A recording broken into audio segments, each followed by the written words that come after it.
Buenas tardes a todos los amigos del canal. Este es un video que en principio no pensaba hacer porque ya hemos desarrollado cerca de 10 videos referentes a la temática de conceptos de diseño estructural, de estructuras de hormigón armado y pretensado, y por lo menos estimo que 3 o 4 referidos a estructuras metálicas. Pero observando algunas cosas que uno ve, me motivó a desarrollarlo, tratando de aportar un granito de arena más para la formación, sobre todo de los estudiantes de ingeniería civil que están próximos a egresar y de los colegas jóvenes que están comenzando con su trabajo de proyectistas, esa apasionante tarea y desafiante, para repensar algunas cosas, ¿no? y tratar de reflexionar sobre algunos temas que a veces creo que la premura con que nos encargan los trabajos, las herramientas que hoy disponemos hacen que se nos pasen un poquito de lado. Entonces la idea de este video cortito sería reflexionar sobre esos puntos. No pretendo que sea de interés para los colegas que ya están desarrollando el cálculo desde hace años, porque creo que todo lo que voy a decir lo conocen perfectamente, pero seguramente que sí para los estudiantes y los colegas jóvenes puede ser una pequeña ayuda. A eso simplemente aspiro. Bueno, como les he mencionado en varios videos de conceptos de diseño, el interpretar cómo trabaja la estructura es una cuestión bastante importante, ¿no? Relevante para luego poder diseñarla y desarrollar los planos de proyecto definitivos exitosamente. Acá lo que vemos es una estructura que es muy simple e intuitiva de saber cómo las cargas se transmiten. Es un puente arco con tablero intermedio, en donde las flechitas en rojo sería, por ejemplo, un puente peatonal, las cargas de los peatones, las vigas transversales que transmiten las cargas del tablero a los elementos verticales, péndulas o tensores, las transmiten en naranja a través de flexión y corte, y las cargas ascienden hacia el arco con elementos traccionados con los vectores en azul y son transmitidas por el arco con fuerzas predominantemente de compresión hacia los apoyos, los que se suponen que son indesplazables.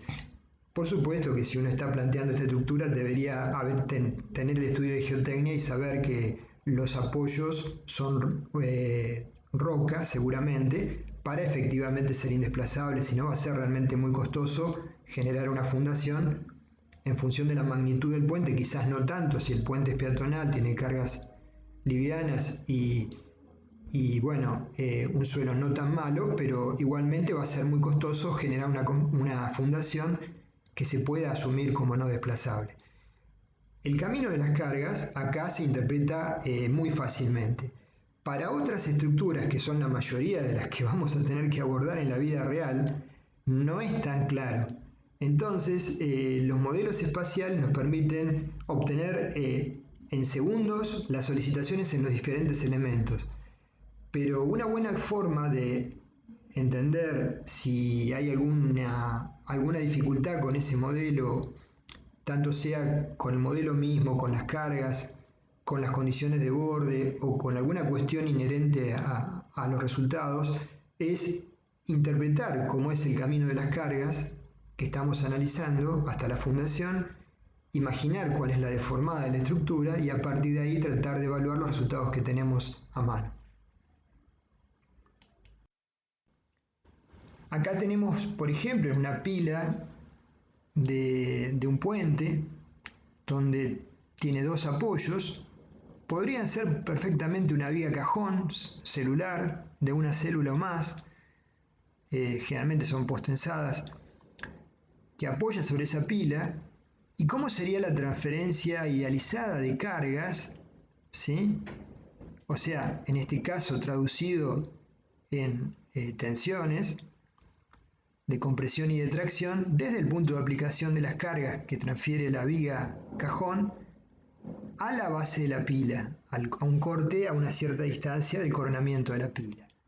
En líneas blancas serían bielas comprimidas de hormigón, y en línea llena en negrita serían elementos traccionados que donde surgen las tracciones tendremos que evaluar la magnitud y colocar la armadura correspondiente.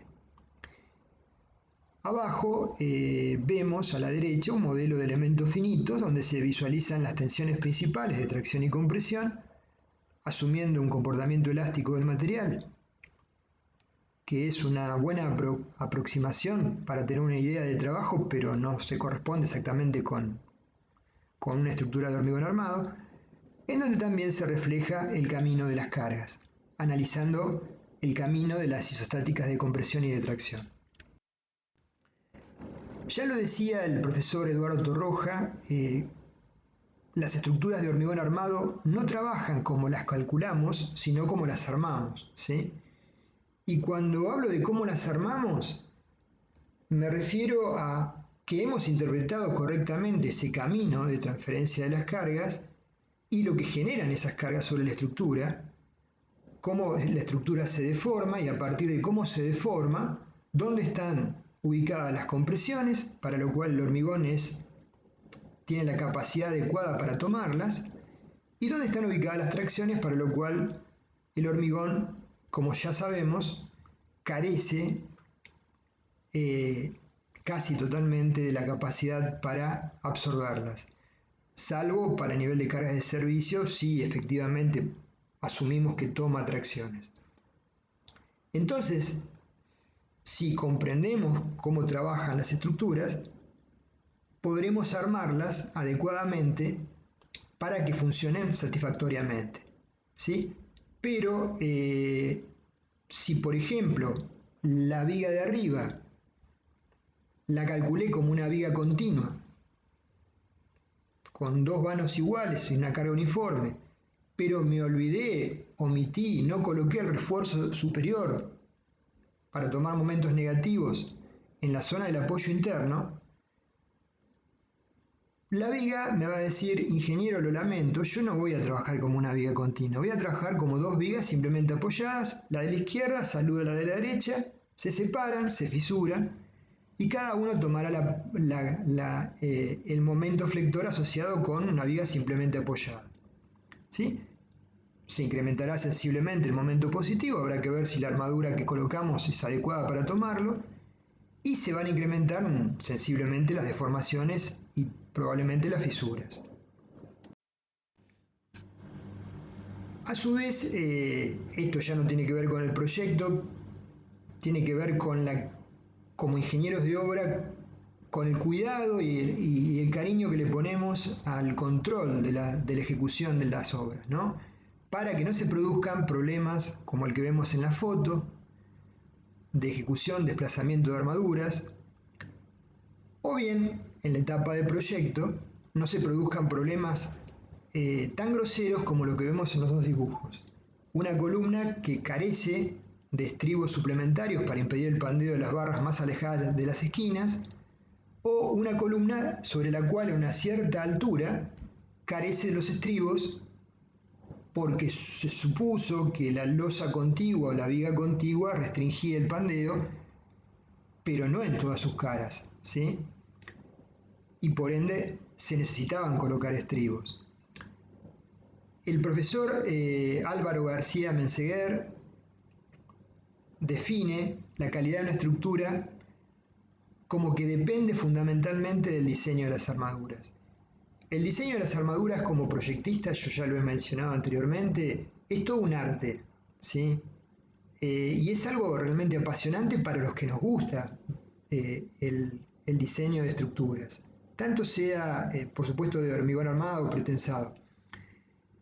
Entonces es una cuestión que, si acaso la delegamos, luego tenemos que controlarla para evitar tener problemas y para que realmente se haya transferido a los planos lo que nosotros pensamos que debe informarse. Alguien podría decir, bueno, he hecho una inversión importante y me compré un paquete de software que me permite modelar estructuras 3D de cualquier naturaleza, fundaciones con inclusive un volumen determinado de suelos. No solamente eso, mi paquete de programas, ¿sí?, encadenado permite que luego esos resultados sean transferidos a un postprocesador que me analice y diseñe las armaduras y el armado de la estructura y me emita los planos que tendrán una leyenda en blanco proyectista, firma del responsable del cálculo estructural, y yo tendré que poner mi firma. Entonces, en principio, parecería ser un problema ya resuelto.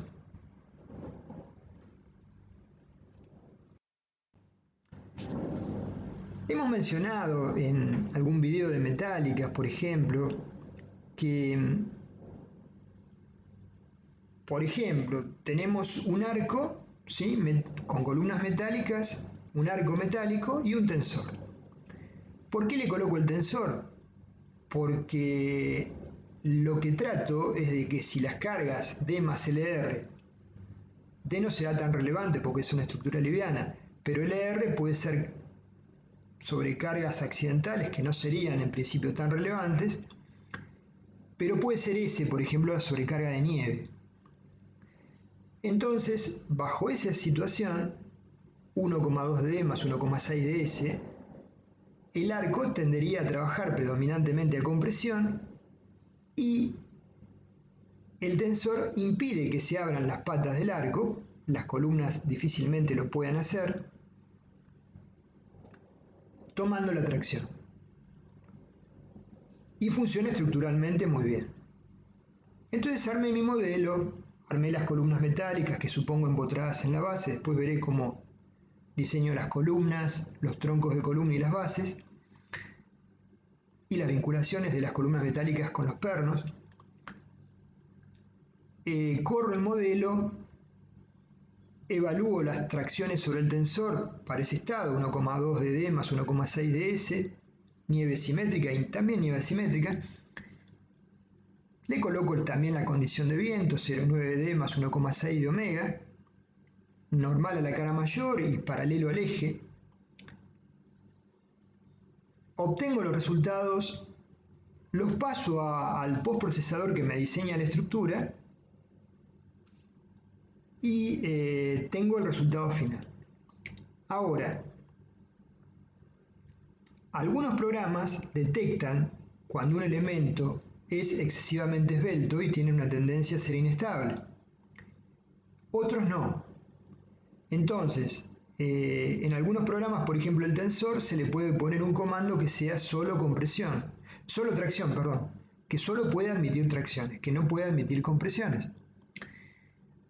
En cuyo caso yo puedo tomar la estructura completa, columnas y arco metálico con el tensor, y colocarle todos los estados de carga y combinaciones. Ahora, si no conozco ese comando o no lo tiene ese comando, no puedo colocar un tensor para el estado de 0,9 de D más 1,6 de omega. ¿Por qué? Porque para el viento normal a la cara mayor o paralelo a la cara mayor, las cabezas de las columnas se van a tender a acercar y por ende ese tensor va a estar comprimido. Entre comillas pongo comprimido porque solamente va a estar comprimido en el programa, ¿sí?, pero no en la realidad física. Supongamos que es una barra de 25 milímetros con una longitud entre caras de columnas de 30 metros. ¿Qué esfuerzo de compresión puede tomar una barra de 25 milímetros de 30 metros, ni de 25 ni de 20? ¿Entendemos? Entonces, bajo esa circunstancia, el tensor tendríamos que eliminarlo y hacer una segunda corrida con un copy del modelo donde aparecerían solamente las columnas y el arco metálico, que trabajaría bajo la solicitación de 0,9D y 1,6 de omega en los dos planos, como una viga de eje curvo. ¿Sí? Entonces, esto es algo que debo tener muy en claro.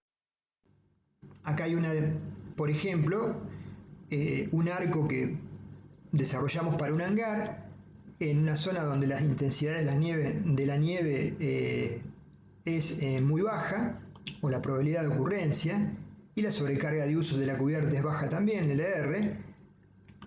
Tenemos viento longitudinal, por lo tanto la deformada es simétrica, y se observa cómo claramente se infla la estructura y las cabezas de las columnas se tienden a acercar. Si hubiera colocado un tensor a este arco apoyado sobre columnas con nudos rígidos, porque tendría una condición de nieve relevante, tendría que aplicar ese comando para esta situación, o bien hacer un copy del modelo y tomar este modelo así sin tensor para evaluar la solicitación de viento. Acá vemos, por ejemplo, un pórtico de columnas de sección variable, conformado los cordones puede ser por hierro ángulo de alas iguales o perfiles UPN u otro tipo de perfiles, tubo estructural, con un cordón continuo inferior y el techo a 2 aguas. Entonces, le coloco las cargas de viento longitudinal y se deforma como se ve en amarillo. La primera pregunta que me puedo hacer, ¿es lógica esta deformada? Sí, es razonable. La viga superior está empotrada elásticamente en los nudos y se tiende a inflar, y por lo tanto yo observo que el cordón inferior de ese pórtico va a estar en una longitud muy importante comprimido. Entonces supongamos que esto lo estoy procesando con un programa que me compré para resolver estructuras metálicas, que no solamente me brinda esta información, que es muy útil, sino tiene un postprocesador que diseña cada uno de los elementos, componentes, o yo le doy una sección tentativa y los verifica. La pregunta es, ¿cómo considera mi software para hacer ese diseño las condiciones del cordón inferior para esta situación? ¿Sí? ¿Considera que cada nudo está impedido de formarse normal al plano? ¿Por defecto? ¿Es necesario que yo le indique que no lo está? ¿Como efectivamente no lo está? Porque si acaso por defecto considera que cada nudo es indeformable tanto en el plano como normal al plano, bueno, en el plano no lo es claramente, pero normal al plano, es fijo, va a considerar la longitud de pandeo igual a la distancia entre montantes o diagonales, y la longitud real de pandeo lateral va a ser tan extensa como sea la zona del cordón inferior comprimido para esta situación, a la cual habría que agregar, para que sea real, la componente de D, que siempre está presente, el peso de la chapa, la aislación, las sujeciones, las correas de techo y el peso de la estructura, que si bien no es relevante, supongamos que todo ese paquete estructural son 15 kilos por metro cuadrado y la succión del viento son 90 kilos por metro cuadrado. Claramente va a prevalecer esta situación frente a la anterior. Entonces, ¿cómo mi software verifica el pandeo lateral? Me dice que está todo ok. Bueno, soy feliz, la verdad. Pensé que no iba a verificar. Ahora, debo indagar, debo saber cómo lo hace, ¿sí? Porque a lo mejor no es que el programa funcione mal, sino que el programa requería que yo le dijese que cada uno de esos nudos era libre de moverse normal al plano. ¿Se entiende? Cada software tendrá sus particularidades, y si uno las conoce, podrá hacer que opere correctamente, y los resultados y las verificaciones luego serán probablemente correctas. Pero si no hacemos eso y decimos me compré el programa de diseño de estructuras metálicas que es espectacular, me define la soldadura en las uniones abulonadas, me define barra por barra, me chequea para tracción y compresión, los efectos de segundo orden. Buenísimo, pero no estoy haciendo uso correcto de ese programa. Por otra parte, surgen módulos particulares de diseño de elementos tipo. Por ejemplo, les menciono un caso muy simple, un muro cantilever. Entonces me compro un módulo para diseñar muros cantilever. Desarrollado con cualquier operatoria de programas, mecánica de desarrollo de software, que yo no domino, pero que hoy por hoy hay diferentes variantes, hasta planillas Excel para hacerlo. Perfecto. Entonces ahora sí me puedo dedicar a calcular muros cantilever. Ahora, estudié qué es un muro cantilever, estudié cómo trabaja, cuáles son las secciones críticas, qué es lo que tengo que verificar o no, conozco los tipos de falla. Si todo eso lo hice, ¿sí? Y lo conozco y lo tengo muy claro y muy presente, entonces puedo utilizar ese módulo, armar un par de muros cantilever resueltos por lo menos los aspectos fundamentales a mano y chequear cómo opera este programa tan útil de ayuda. Ahora, si yo no sé calcular a mano un muro cantilever, tampoco voy a saber calcularlo con un software que me calcule muros cantilever, ¿sí? En realidad el software lo va a hacer, pero yo no tengo la menor idea si está haciéndolo correctamente o no. Y nuevamente, el no correcto puede ser por mal uso del operador. El problema final es que ahí va a terminar en un plano, ese plano lo voy a firmar yo o algún colega mío que confíe en mí, lo cual sería peor todavía porque estoy haciéndole asumir el riesgo a un colega,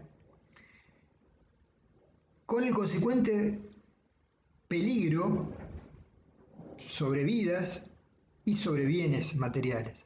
Entonces, yo no puedo comprar un software que me calcule la estructura de un elemento que no sé cómo hacerlo a mano, ¿sí? Si no sé cómo hacerlo a mano, no entiendo cómo trabaja ese elemento y no entiendo cuáles son los pasos críticos que hay que seguir. Entonces estaría corriendo muchísimo riesgo de cometer errores y ni siquiera enterarme que los cometo. Los estados límites ya mencionamos, los reglamentos modernos los clasifican en estados límites últimos que tienen que ver con la falla, estados límites de utilización de los cuales hemos desarrollado videos de deformaciones en vigas y losas, de control de fisuración y de control de vibraciones en estructuras, y el estado límite de durabilidad o vida útil de la estructura que todavía no lo hemos desarrollado, van a ser varios videos que van a tener que ver con esto. Pero conceptualmente se definen estos tres estados. Con respecto al último, vida útil de la estructura, depende del tipo de estructura que estamos trabajando. Como promedio, el código ASI 318 establece una vida útil de 50 años. Los eurocódigos diferencian entre estructuras convencionales, como son los que cubre el código ASI 318, u otro tipo de estructuras de mayor relevancia, como pueden ser puentes con una vida útil mayor, o muelles portuarios, etc. Dentro de los estados límites últimos, como dijimos, está la pérdida del equilibrio estático de la estructura. Se visualiza en ese edificio en Shanghái, que es muy conocido, es una sumatoria de cuestiones que se presentaron, que terminaron en esa situación. No es que lo construyeron acostado al edificio, sino que colapsaron los pilotes que lo sostenían ante un deslizamiento de suelo y terminó en esa situación. O roturas frágiles como la de punzonado, un entrepiso sin vías, como la de la foto de la derecha, o todas las fallas que hemos venido estudiando en los videos previos. Con respecto a el objetivo de los reglamentos de seguridad para las obras civiles, nos establecen requerimientos para diseño y construcción, pero son mínimos, que deben ser capaces de tomar las estructuras o resistir durante el periodo de tanto de construcción, que es importante nunca olvidarse, como de servicio, manteniendo una seguridad adecuada durante toda la vida útil que le hemos planteado. La sociedad nos exige estructuras que sean seguras, pero también confortables. Con respecto a seguras es que no fallen, que tengan una resistencia adecuada, y con respecto a confortables es que sean económicas y aptas y nos ofrezcan un buen servicio. Hablamos de una torre en un caso dado que no corría ningún riesgo de colapso, pero las aceleraciones que se sufrían bajo tormentas de diseño frecuentes de viento la hacían totalmente inhabitable.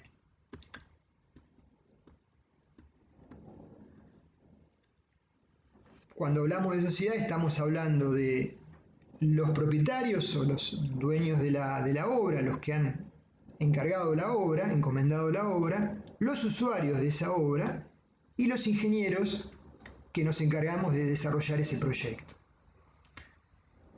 Muchos hablan de ingenieros calculistas, y como ya les mencioné no me gusta mucho la palabra. Y luego las autoridades municipales, provinciales, nacionales, de las localidades o de los entes, si es una obra portuaria del ente portuario, que deben regular que el proceso se desarrolle tal cual establecen las normativas. Acá les voy a comentar un caso que muchos de ustedes deben tener presente, el colapso de una plataforma en el Mar del Norte, ocurrido en agosto del año 91, una plataforma para la exploración de petróleo. Hay un corte donde se ve que la altura total es de 110 metros, formada por una serie de celdas que se inundaban parcialmente para darle estabilidad a la plataforma.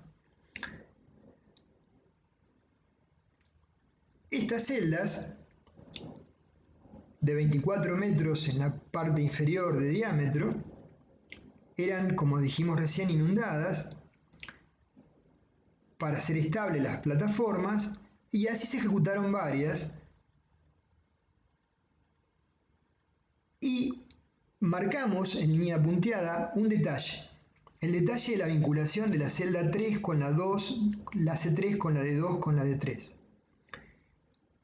En los detalles está muchas veces el secreto del éxito o el fracaso de las estructuras.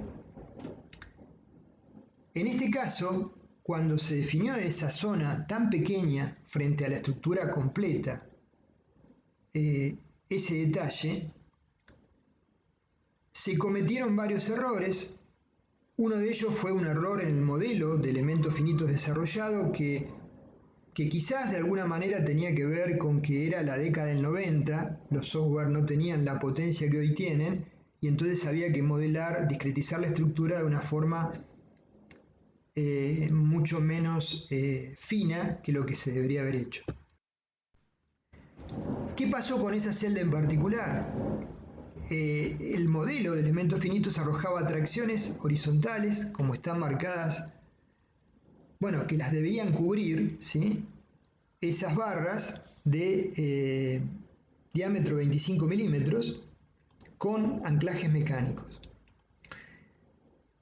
La evaluación del modelo se cometió justamente por errores en la sensibilidad del modelo, errores en la magnitud de las tracciones y errores en la zona de cobertura de esas tracciones.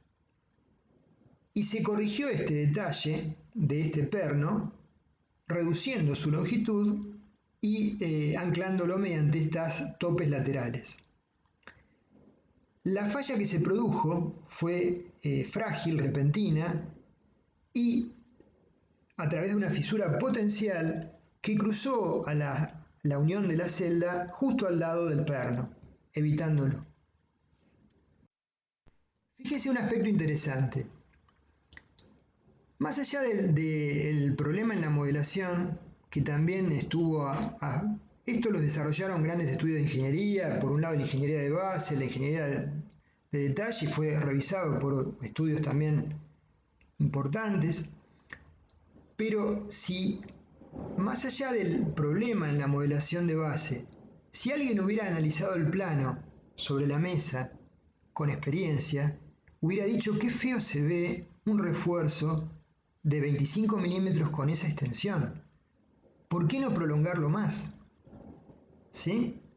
¿Por qué no configurar el anclaje de otra manera y extenderlo más? Más allá de lo que me dé el programa de elementos finitos, lo hablo desde el punto de vista intuitivo, ¿sí? Entonces, probablemente un ingeniero con experiencia y con tiempo,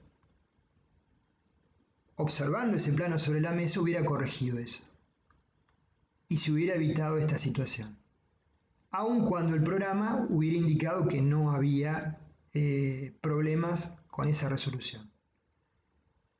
Yo les comenté en una oportunidad que tuvimos que trabajar con las vigas gorrones postensadas de las compuertas radiales de una presa hidroeléctrica, y que cuando, justamente más o menos fue en la década del 90, 91, 92, y cuando me presentan los resultados del modelo de elementos finitos espaciales abajo de las placas de anclaje de postezado, no había fuerzas de hendidura, tracciones, porque el modelo no las representaba.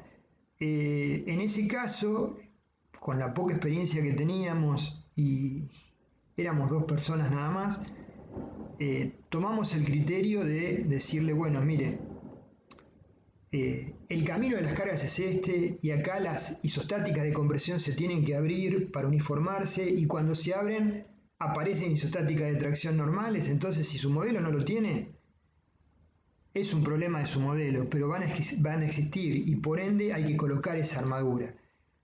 Y lo que hicimos fue, como les planteé en el video respectivo, hacer un cálculo manual simplemente con la bibliografía que teníamos disponible en Leonhard, tomo correspondiente de Leonhard, fórmulas empíricas, Z0.25 de la fuerza principal, aproximadamente, no recuerdo exactamente si era 0.25 o 0.30, y distribuirla en capas bajo las placas de anclaje.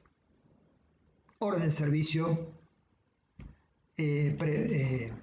previa, ¿no? Para indicar que se haga.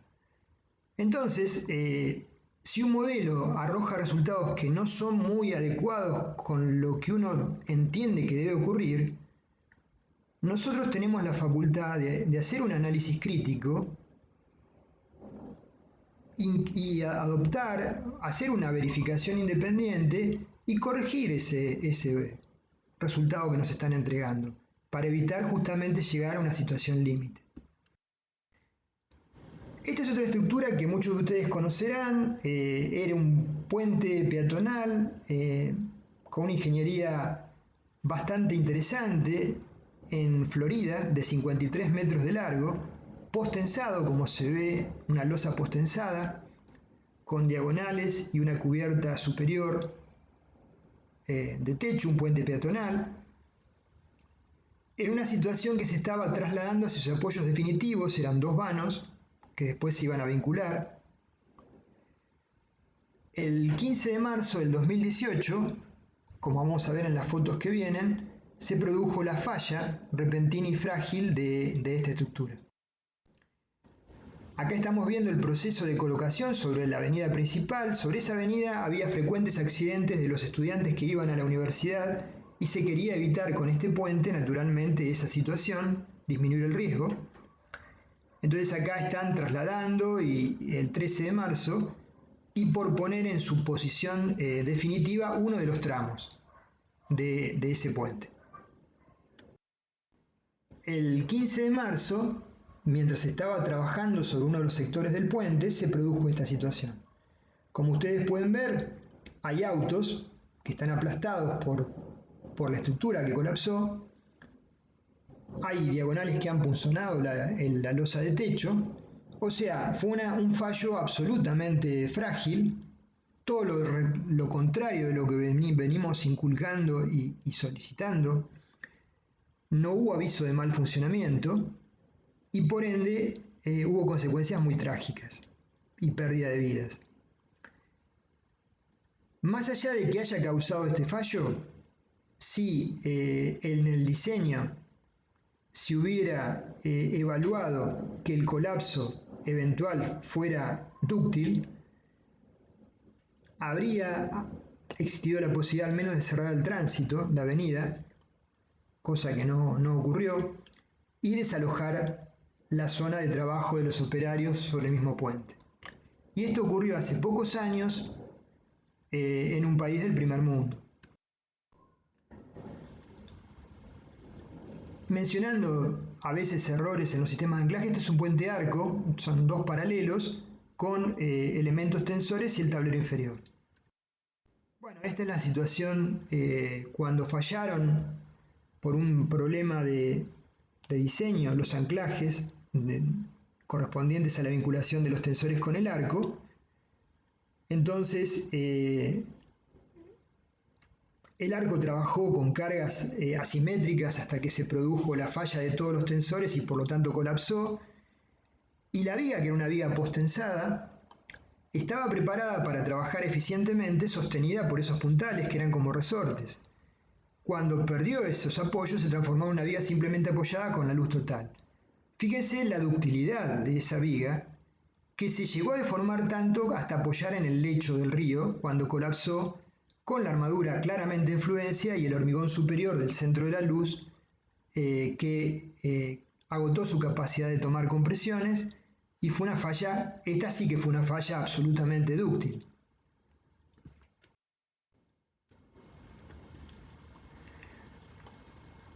Para ir cerrando el tema, nosotros en las estructuras reales tenemos vigas, columnas y sistemas de cargas X.